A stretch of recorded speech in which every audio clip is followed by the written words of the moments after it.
खुशहाली का दर्पण, जन जन के जीवन की खुशहाली का दर्पण, ये है कृषि दर्शन। ये है कृषि दर्शन,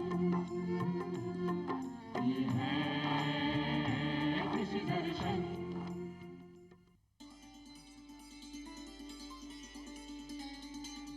आज का कार्यक्रम उन सभी के लिए बहुत अहम है जो कृषि क्षेत्र में या फिर कृषि से संबंधित क्षेत्र में स्वरोजगार को अपनाना चाहते हैं। कौन कौन सी वो योजनाएं हैं जो स्वरोजगार के लिए प्रेरित कर सकती हैं, या फिर आप स्वरोजगार में आना चाहते हैं तो राजस्थान सरकार और भारत सरकार की वो कौन सी योजनाएं हैं जो आपको सब्सिडी दे सकती हैं। यानी तमाम तरह की ऐसी बातें आज के कार्यक्रम में हम करने वाले हैं और इस विषय पर विस्तार से जानकारी देने के लिए हमारे बीच एक्सपर्ट मौजूद हैं। हमारे बीच हैं डॉक्टर विकास पावड़िया, आप कृषि अर्थशास्त्र के असिस्टेंट प्रोफेसर हैं कृषि महाविद्यालय नागौर में। सर, कार्यक्रम में आपका स्वागत है। नमस्कार। तो सबसे पहले हम आपसे चर्चा करें कृषि क्षेत्र में स्वरोजगार की योजनाओं पर। उससे पहले हम दर्शकों को फ़ोन नंबर बताना चाहेंगे ताकि वो भी अगर स्वरोजगार से जुड़ी कोई समस्या है तो वो आपसे बात कर सकते हैं। हमारे फ़ोन नंबर है 2704-999, दूसरा फ़ोन नंबर है 2704-098 और जयपुर का STD कोड है 0141। आपसे कहना चाहेंगे, अगर आप स्वरोजगार के क्षेत्र में आना चाहते हैं, खासकर कृषि और कृषि से संबंधित क्षेत्र में, तो इस कार्यक्रम में आप फ़ोन कर सकते हैं और एक्सपर्ट से आप जानकारी ले सकते हैं।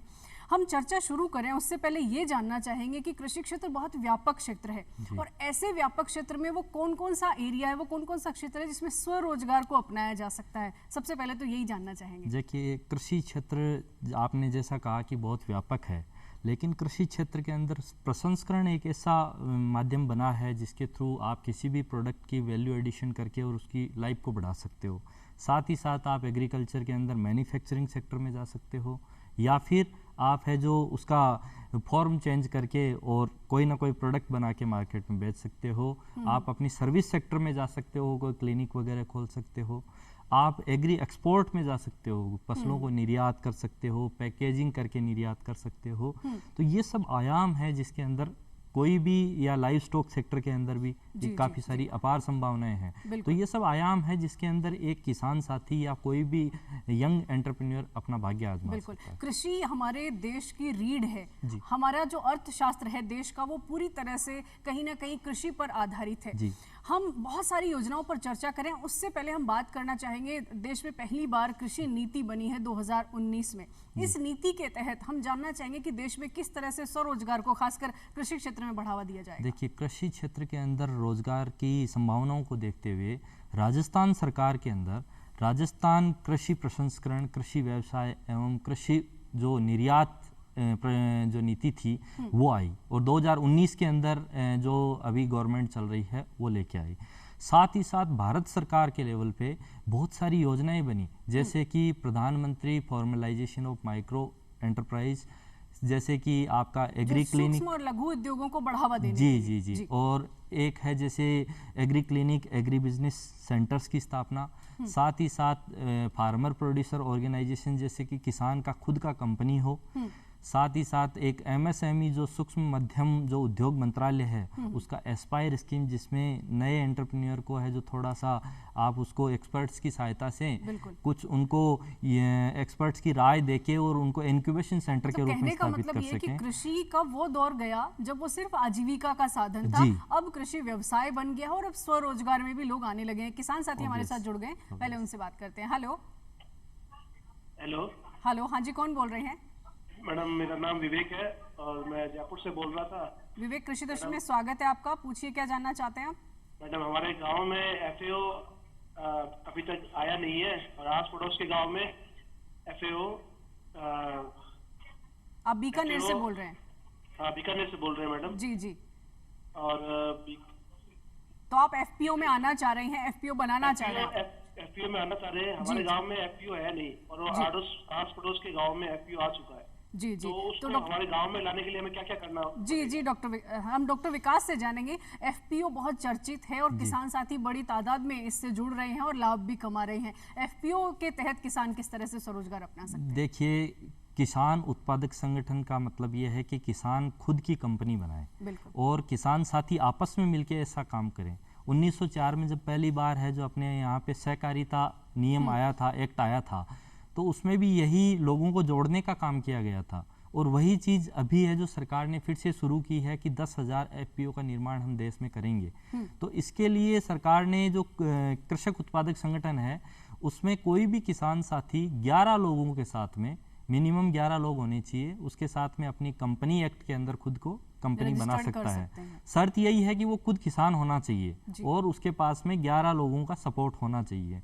और अगर 500 से ज़्यादा किसान उस संगठन में जुड़ जाते हैं तो उसको नाबार्ड की तरफ से या फिर जो भी SFAC है या फिर NCDC है, जो ये ऐसी संस्थाएं हैं जो FPO को प्रमोट करती हैं भारत सरकार की तरफ से, तो वहाँ से किसान साथी को सब्सिडी मिल सकती है। और इस सब्सिडी में उसको फेज वाइज 15 लाख रुपए तक का सब्सिडी का प्रोवाइड करवाया जाता है। FPO रजिस्ट्रेशन के लिए मैं किसान साथियों को बता दूं कि जो राष्ट्रीय कृषि बाजार है उसके पोर्टल पे जाके और आपको जो FPO रजिस्ट्रेशन का आप कर सकते हैं, या फिर खुद FPO रजिस्ट्रेशन की वेबसाइट पे जाके FPO रजिस्ट्रेशन कर सकते हैं। कंपनी एक्ट में आपके जितने भी अधिनियम जो बनेंगे, ऑब्जेक्टिव्स बनेंगे आपकी कंपनी के, साथ ही साथ आप कौन कौन सी एक्टिविटी करेंगे, कौन कौन आपके उसमें मेंबर होंगे, ट्रेजरर कौन होंगे, आपके प्रेसिडेंट कौन होंगे, वो सब चीजें हैं। जैसे कि सहकारिता, जैसे कि गैर सरकारी संगठन का जो एक तरीका है उस तरह से किसान की खुद की कंपनी होगी। और उससे किसान लाभान्वित इस तरह से होगा कि जब किसान खुद की कंपनियां बनाएगा और खुद इतने लोग संगठित होंगे तो उस कंपनी के जितने मेंबर होंगे, चाहे वो कृषि आपका इनपुट सेक्टर हो चाहे आउटपुट सेक्टर हो, उन सब सेक्टर्स के अंदर किसान साथी को जुड़ने का मौका मिलेगा। और अगर बल्क के अंदर जैसे इनपुट सीड खरीदने हैं तो सीड बल्क में खरीदे तो किसान साथी को ऑटोमेटिकली उसका फायदा होगा। तो विवेक जो बीकानेर से हमें कॉल कर रहे थे उनको बताना चाहेंगे, आप अगर FPO में जाना चाहते हैं तो आप अपने इलाके के जो भी किसान हैं वो आइडेंटिफाई करिए, आप ग्रुप बनाइए, और जैसा डॉक्टर विकास ने कहा कम से कम 11 लोगों का एक समूह बनना जरूरी है, उसके बाद आप FPO रजिस्टर्ड करा सकते हैं। अच्छा, रजिस्टर्ड करने के लिए जो उस क्षेत्र के कृषि पर्यवेक्षक से भी विस्तार से जानकारी ले सकते हैं डॉक्टर विवेक? देखिए, हाँ, कृषि पर्यवेक्षक अवश्य मदद करेगा क्योंकि वो कृषि से रिलेटेड जो चीज़ें हैं उनको ग्राउंड लेवल पे देखता है, एक ब्लॉक या फिर एक ग्राम पंचायत लेवल पे। लेकिन मैं यही कहना चाहूँगा कि आज का एक डिजिटल वर्ल्ड है और ट्रांसपेरेंट सिस्टम चल चुका है, तो इसके अंदर कोई भी किसान साथी जो थोड़ा बहुत भी एजुकेटेड है, और मेरे हिसाब से लिटरेसी रेट जिस हिसाब से चल रही है, हर किसान साथी आजकल पढ़ा लिखा है, तो आप ऑनलाइन पोर्टल के माध्यम से रजिस्टर कीजिए। कहीं पे भी कोई भी इंटरमीडिएरी एजेंसी के पास आपको जाने की जरूरत नहीं है। विकास बहुत अहम बात कह रहे हैं कि डिजिटलाइजेशन हो गया है, पूरा ट्रांसपेरेंट सिस्टम है, और चाहे किसी भी योजना की हम बात कर ले, डॉक्यूमेंटेशन बहुत जरूरी है। तो किस तरह के कागजों की जरूरत पड़ेगी? जितनी भी तमाम योजनाएं हम चर्चा करने वाले हैं और कर भी रहे हैं, तो कौन कौन से कागज हैं जो किसान तैयार करके रखें? देखिए, जनरली जैसे कि किसान को अपन एक एग्जाम्पल के रूप में लेते हैं FPO, तो FPO के लिए किसान की खुद की ज़मीन होनी चाहिए, किसान का खुद के जो एक्ट्स बनाने हैं वो उसको बनाने चाहिए। जितने भी किसान साथी हैं उनके आधार कार्ड वो ले ले ताकि ऑनलाइन उसका वेरिफिकेशन हो सके। और आजकल जो चीज़ें जुड़ रही है, जैसे कि आप नॉन गवर्नमेंट ऑर्गेनाइजेशन या फिर FPO बनाना चाहते हैं, तो उसमें आपको जो भी चीज़ें हैं वो आधार से लिंक्ड हैं, तो हर एक किसान साथी का आधार उसका मोबाइल नंबर से जुड़ा हुआ हो ताकि OTP आए तो तुरंत वेरीफाई हो जाए। साथ में आपकी एक पासबुक होनी चाहिए आपके पास में, और बैंक की पासबुक, और आपका आधार हो गया, आपकी एजुकेशन का जो सर्टिफिकेट है वो हो गया। अगर आपने कोई ट्रेनिंग कर रखी है किसी भी रोजगार से रिलेटेड, उस ट्रेनिंग का सर्टिफिकेट आपका, एक पासपोर्ट साइज फोटो और सिग्नेचर, इतनी ही चीजों की जरूरत है आजकल। बाकी पोर्टल पे जाइए और अप्लाई कीजिए। राज किसान साथी पोर्टल राजस्थान की अगर हम बात करें तो, अगर राजस्थान की हम बात करें तो राजस्थान से रिलेटेड जितनी भी योजनाएं हैं, जैसे अभी हम राजस्थान कृषि प्रसंस्करण, कृषि व्यवसाय एवं कृषि निर्यात प्रोत्साहन नीति की बात करें 2019 की, तो अगर कोई भी किसान साथी को अप्लाई करना है तो राज किसान साथी पोर्टल पे जाए। राज किसान साथी पोर्टल पे वो जन आधार या SSO ID के माध्यम से अपना रजिस्ट्रेशन कर सकता है। रजिस्ट्रेशन करने के तुरंत बाद में जिस भी योजना में, उसके अंदर लगभग आपके पास में 100 के करीब योजनाएं होंगी। जिस भी योजना में लाभ चाहता है किसान, उस योजना में जाके अपना रजिस्ट्रेशन कर सकता है। जो ये मैं कृषि प्रसंस्करण कृषि व्यवसाय एवं कृषि प्रोत्साहन नीति बता रहा हूँ, इस नीति के अंदर तो किसान साथी को अप्लाई करना ही चाहिए अगर वो कोई किसानी का व्यवसाय करना चाहता है तो। बिल्कुल, ये बहुत ही अहम जानकारी आप दे रहे हैं जी। डॉक्टर विकास, प्रधानमंत्री जी का हमारे विजन ये रहता है कि किसान की आय दुगनी हो, और आय दुगनी करने के लिए, आय बढ़ाने के लिए स्वरोजगार बहुत ही अच्छा माध्यम है। और इसी को देखते हुए प्रधानमंत्री जी ने प्रधानमंत्री रोजगार सृजन कार्यक्रम भी शुरू किया है। तो ये क्या कार्यक्रम है और इससे कैसे एंटरप्रेन्योरशिप की तरफ बढ़ा जा सकता है? देखिए, 2015 में प्रधानमंत्री रोजगार सृजन कार्यक्रम शुरू हुआ। अभी तक देश के अंदर 2 लाख इकाइयां इसके अंदर बन चुकी हैं नई मैन्युफैक्चरिंग और सर्विस सेक्टर के अंदर, और लगभग 2 करोड़ लोगों से ज़्यादा को व्यवसाय मिल चुका है।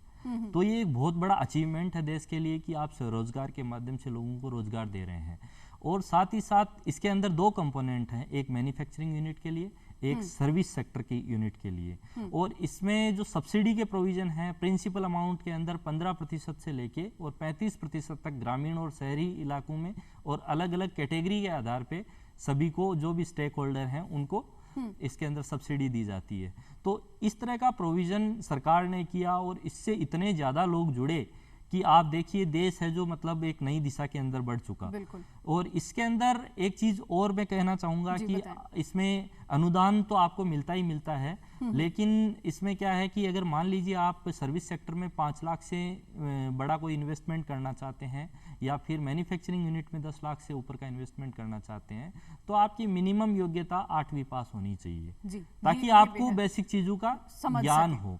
और इसमें ऐसी यूनिट्स बन सकती है, जैसे मैन्युफैक्चरिंग में आपने कोई प्रोडक्ट बनाया, जैसे कि मान लीजिए सोया पनीर बनाया, तो उस सोया पनीर को आप पैकेजिंग करके मार्केट में बेच रहे हैं, तो मैन्युफैक्चरिंग यूनिट आप लगा सकते हैं, मशीनरी वगैरह खरीदने के लिए लगा सकते हैं, या जिंजर पाउडर बना रहे हैं, अदरक का पाउडर बना रहे हैं, जो भी प्रसंस्कृत चीजें, या फिर कोई भी मैन्युफैक्चरिंग नई चीज आप बना रहे हैं। तो साथ ही जो आपका सर्विस सेक्टर है, इसके अंदर जैसे आप किसी को कंसल्टेंसी सर्विस दे रहे हैं, आप कोई ऐसा किसान को सर्विस दे रहे हैं, किसान का सेवा का कोई सर्विस दे रहे हैं, उसको एग्री बिजनेस से रिलेटेड के लिए कोई एजेंसी खोल रखी है आपने, तो इन सब चीज़ों के अंदर आप सर्विस सेक्टर में भी जा सकते हैं। और ऐसा जरूरी नहीं कि इसमें एग्रीकल्चर से रिलेटेड ही हो, लेकिन हमारे इंडिया की बैकबोन एग्रीकल्चर रहा है, इसीलिए मोस्टली बिजनेस एग्रीकल्चर से रिलेटेड या इससे एफिलिएटेड बिजनेस होते हैं। जी। हम बात करना चाहेंगे महिलाओं की। महिलाएं, हम देखें भारत में भी अगर हम देखें तो स्वयं सहायता समूह एक ऐसा स्वरोजगार का एक ऐसा माध्यम बना हुआ है, बड़ी तादाद में महिलाएं कर रही हैं।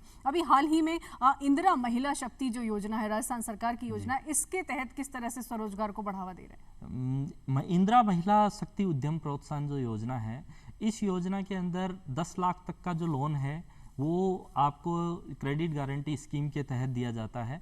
और क्रेडिट गारंटी स्कीम के अंदर ऐसा है कि एक कॉर्पस बना हुआ है गवर्नमेंट का, जिसके अंदर आपको सिक्योरिटी नहीं देनी है 10 लाख तक के लोन के लिए, और 25% तक की इसमें सब्सिडी है, बैक एंडेड सब्सिडी है, यानी कि आपका प्रोजेक्ट पूरा होने के बाद में वो सब्सिडी किस क्षेत्र में जा सकते हैं? स्पेसिफिक कोई एरिया है या किसी भी क्षेत्र? नहीं, इसमें ज्यादातर जो रूरल पीपल हैं उनको बढ़ावा देने के लिए महिला के नाम से लोन मिलेगा।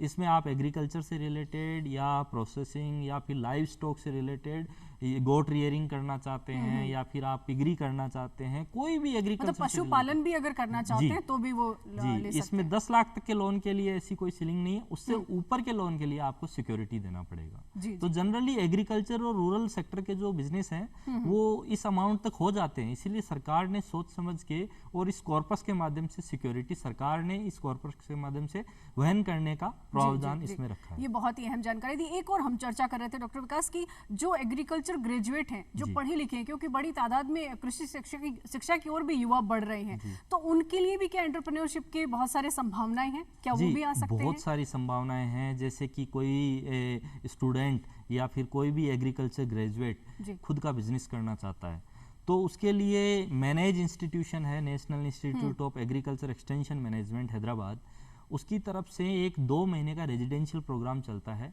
जो राजस्थान या अपने पूरे देश के अंदर डिफरेंट जो सेंटर्स हैं उनके ऊपर एग्रीकल्चर ग्रेजुएट जो कृषि शिक्षा से या तो एग्रीकल्चर ग्रेजुएट होना चाहिए, या फिर आप बायोलॉजी से ग्रेजुएशन होनी चाहिए, या फिर आपका 12th है जो एग्रीकल्चर होना चाहिए। ये तीनों शर्तें इसके अंदर होनी चाहिए। 12वीं तक भी जिन्होंने एग्रीकल्चर की शिक्षा ली है वो भी इस ट्रेनिंग में जा सकते हैं। जा सकते हैं। और इसका फायदा ये है कि आप 2 महीने तक रिग्रेस प्रैक्टिकली है जो एक्सपर्ट से जानकारी लेते हैं, कैसे बिजनेस शुरू करना चाहिए, कैसे आपको नया एंटरप्राइज बनाना है, इन सब के बारे में। और उसके बाद में अगर आप बैंक में ऑनलाइन अप्लाई करते हैं ऐसी एबीसी पोर्टल के माध्यम से, तो आपको प्रायोरिटी के ऊपर लोन दिया जाता है। और इसमें लोन का प्रोविज़न इतना शानदार है, इसमें सब्सिडी बैक एंडेड सब्सिडी है, यानी कि आपके लोन पूरा होने के बाद सब्सिडी आपके अकाउंट में क्रेडिट हो जाएगी।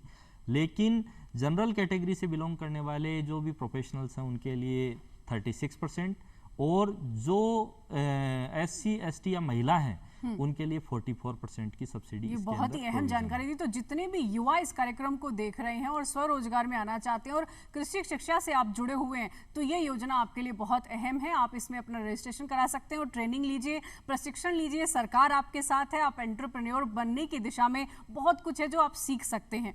हम बात करना चाहेंगे कुसुम योजना की। हमारे राजस्थान के लिए कुसुम योजना बहुत अहम है, क्योंकि हमारे यहाँ गर्मी बहुत है और उसका सबसे ज्यादा उपयोग हम कर सकते हैं। तो इसमें किस तरह से एंटरप्रेन्योर बन सकते हैं? देखिए, प्रधानमंत्री किसान ऊर्जा सुरक्षा एवं उत्थान महाअभियान के नाम से ये एक योजना शुरू की। प्रधानमंत्री जी का एक बहुत ही आइडियल प्रोजेक्ट रहा, और इस प्रोजेक्ट के थ्रू जो भी किसान जिनकी ज़मीन है जो खराब पड़ी थी या फिर वहाँ पे उत्पादन नहीं हो रहा था, वहाँ पे सोलर के पंप लगा के और कंपोनेंट बी के अंदर आप इसको ग्रिड सिस्टम से भी जोड़ा गया, ताकि अगर कोई ऊर्जा आप बना रहे हैं तो आपको उस ऊर्जा के लिए आपको यूनिट वाइज है जो पैसा भी मिलेगा।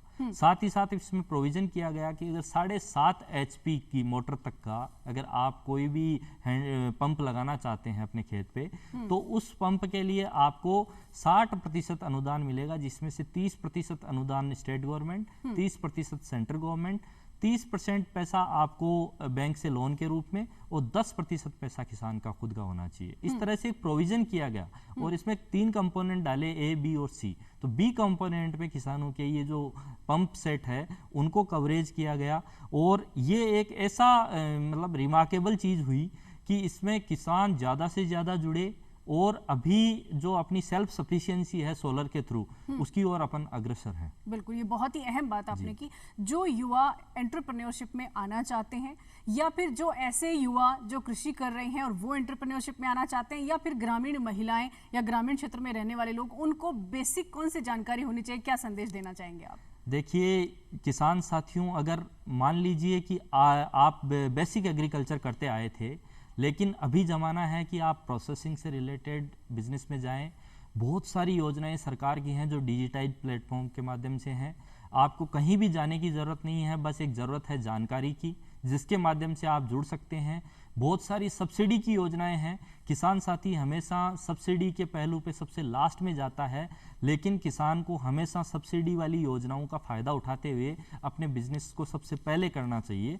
और मेरा यही सलाह है कि किसान साथी है जो इन योजनाओं को डिजिटाइज माध्यम से अप्लाई करके ज़्यादा से ज़्यादा एग्री बिजनेस या फिर एग्री एक्सपोर्ट या फिर जो एग्रीकल्चर के प्रोसेसिंग यूनिट्स है उनमें जाएं। जी, बहुत ही अहम जानकारी आज आपने कार्यक्रम में दी है, और निश्चित रूप से आज आप अपने जिन भी योजनाओं की जानकारी दी है वो नई जानकारी होगी, और किसान साथी या जो भी लोग एंटरप्रेन्योरशिप में आना चाहते हैं वो ज़रूर प्रेरित होंगे। आपका बहुत बहुत धन्यवाद। तो आपने आज के कार्यक्रम में जाना कि किस तरह से आप स्वरोजगार की तरफ आगे बढ़ सकते हैं। सरकार आपके साथ है, बहुत सारी योजनाएं आपके साथ हैं, बस आपको एक कदम आगे बढ़ाने की ज़रूरत है। सारी योजनाएं, सारी जानकारी आपके स्मार्टफोन पर आपके पास उपलब्ध है। बस थोड़ा सा जानकारी बढ़ाइए, सजग रहिए और स्वरोजगार की तरफ आगे बढ़िए। आज का कार्यक्रम बस इतना ही। आज का कार्यक्रम बस इतना ही। आपको कैसा लगा हमें लिख भेजिए। हमारा पता है कार्यक्रम कृषि दर्शन, DD राजस्थान, दूरदर्शन केंद्र, झलाना डूंगरी, जयपुर। तो फिर होगी आपसे मुलाकात नई जानकारियों के साथ। तब तक के लिए इजाजत दीजिए। नमस्कार।